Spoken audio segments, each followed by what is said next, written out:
International news کی جانب روس نے جعلی معلومات کے الزام پر ویکیپیڈیا پر $27,000 جرمانہ عائد کر دیا ہے۔ خبر رساں ادارے کے مطابق روسی عدالت نے اپنے فیصلے میں کہا کہ ویکیپیڈیا یوکرین میں روس آپریشن کے بارے میں جعلی معلومات ہٹانے میں ناکام رہا ہے، لہٰذا ویکیپیڈیا کو جعلی معلومات ویب سائٹ سے نہ ہٹانے کے الزام میں $27,000 ادا کرنے ہوں گے۔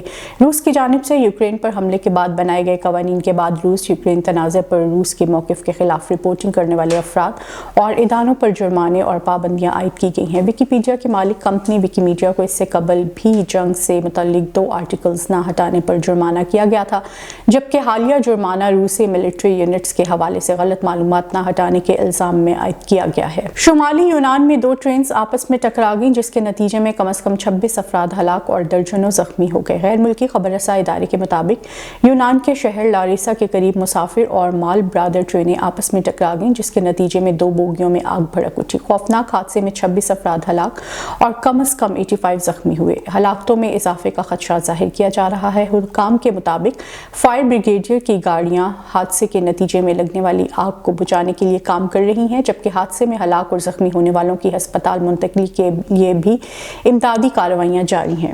اسلامی ممالک کی تعاون تنظیم OIC نے کہا ہے کہ فلسطینیوں کے خلاف اسرائیلی کارروائیاں انسانیت کے خلاف جرم ہے۔ غیر ملکی خبر رساں ایجنسی کے مطابق OIC کے سیکریٹری جنرل حسین ابراہیم طے نے کہا ہے کہ اسرائیلی ریاست کو بے لگام چھوڑنے سے اسے فلسطینیوں کے خلاف جرائم پر قائم رہنے کا موقع دیا گیا ہے۔ انہوں نے کہا کہ اسرائیل کے جرائم پر خاموشی نے فلسطینیوں پر مظالم میں اضافہ کیا ہے اور اسرائیل کے فلسطینیوں کے خلاف اقدامات انسانیت کے خلاف جرائم میں شامل ہیں۔